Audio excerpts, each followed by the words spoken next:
Всем привет! АвтоВАЗ официально перезапустил бывший завод Nissan в Санкт-Петербурге. С конвейера предприятия начали сходить товарные образцы нового компактного кроссовера Lada X-Cross 5, который является переименованной версией китайского FAW Бастион T77. Переклейка шильдиков в новых масштабах. Ура, товарищи! Заявляют, что машины пока собирают крупноузловым методом. Переход на полный цикл со сваркой и окраской кузовов запланирован на следующий год. Старт продаж новинки намечен на август-сентябрь. Цены пока не объявлены, и судя по всему 800 тысяч – это очередная сказка. Кому он будет нужен, если оригинал прямо сейчас можно купить за 2,2 миллиона рублей? В течение этого года в Санкт-Петербурге соберут до 10 тысяч кроссоверов Lada. Lada X-Cross 5 полностью повторяет исходник. Модель оснащена 1,5-литровым бензиновым турбомотором мощностью 160 лошадиных сил и 7-ступенчатой роботизированной коробкой передач. Привод передний. Длина кроссовера 4525 мм. Покупается собранный китайский автомобиль, на который китаец переклеил китайский же шильдик с ладьей, и ставится в салон ВАЗа. Они примитивную и знакомую Весту с Тольятти с октября по март не могли отладить. А тут чужой автомобиль за сутки освоили. Никакой сборки не может быть по определению.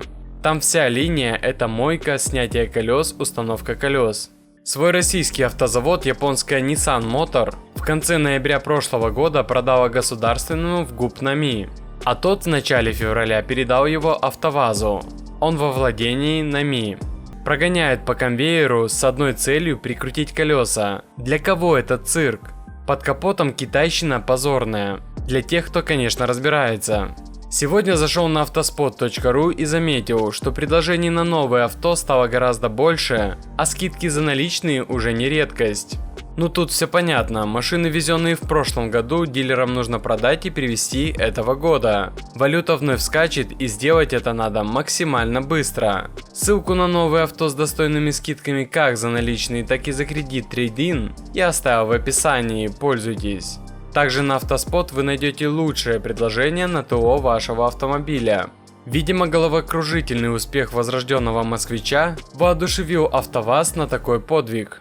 Теперь они делают бизнес по-русски. Покупают разобранный китайский автомобиль за 600 тысяч рублей, переклеивают этикетку и продают лоху за 2 ляма. Значит, никогда и не было никакой российской Лады. Сначала копии Renault и Nissan, теперь копии Донфенгов и Чанганов. АвтоВАЗ уже начал отгружать дилерам среднеразмерные кроссоверы Lada X-Cross 5. Фото одной из товарных машин на площадке у дилера опубликовали пользователи соцсетей. 2 значка Lada на весь автомобиль, эмблема на решетке и надпись на крышке багажника. На рулевое колесо не хватило, квота вышла. А как вам новая Lada? Пишите в комментариях.